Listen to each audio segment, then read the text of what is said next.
Hey everyone, Brad Thorpe from Isophit. Welcome to another edition of Isophit Q&A. So today's question is, can Isophit reduce the risk of running-related injuries?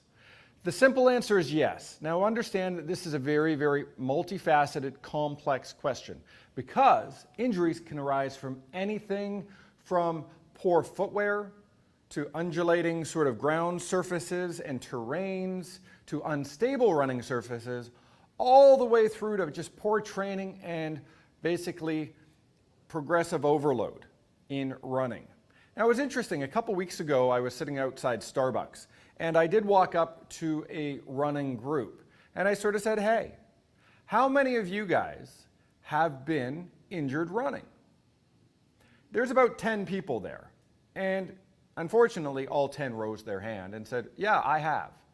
Now the interesting thing is when I offered a suggestion, hey, come to my business, which is actually right next door to Starbucks, and come on in and let's experience a new way to prevent running-related injuries. Not one person took us up on that. Blew my mind that this grouping of people who loves running and is passionate about running opted not to get up off their chair and walk over and learn a new way. So what I'm asking is you guys, don't be that person. Right? Try something new. It's different. It's outside the conventional wisdom of how you reduce running-related injuries. So what we're going to show you is a couple key exercises, and recognize key exercises, there's still more to do, but isometric-based exercises to reduce the risk of injuries. We're going to show you an exercise for your inner thigh that helps with hip extension. Right? Most people think it's your glute max. It's not. It's actually more your adductor magnus. And adductor longus, and also your gracilis. 3 muscles you might not know the names of. So what we're going to do is we're going to show you how to target those tissues, as well as a muscle called your tibialis posterior. And what that does, that forms the arch of your foot, helps with propulsion, helps with that basically that morphing into that newfound terrain. So come with me. We're going to step back here. We're going to show you how to target those muscles, as I said. So we're going to do an innovative take on our horizontal calf raise. So what we want you to do is have your feet up on the crossbar. And here, you're going to raise your hips up off the ground.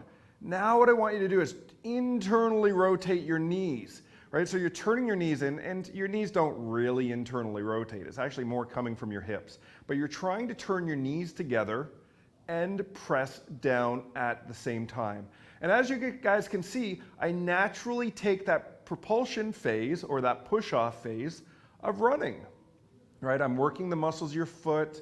I'm working the muscles of your inner thigh to help with propulsion as well as extension. Right? So what we're going to look to do is 3 rounds of basically 30 seconds with about a 15-second rest in between.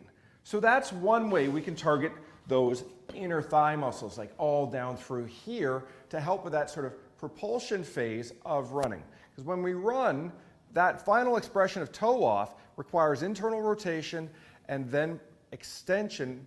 Right? So if I turn this way, so it's that plantar flexion to get through to the next stage.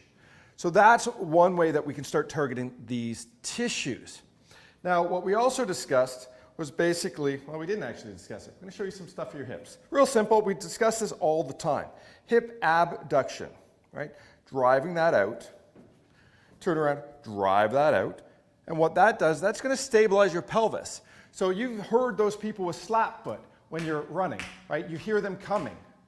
The reason that slap foot occurs, right, so what happens is when I'm running, I don't have that strength in that glute medius section, so the pelvis drops, my foot has to spin around, you heel strike, and then it's like you sort of slap that foot because you can't get that clearance through because you don't have that ability to maintain that integrity of that glute medius to pull down, to hike that hip so you got good clearance through here.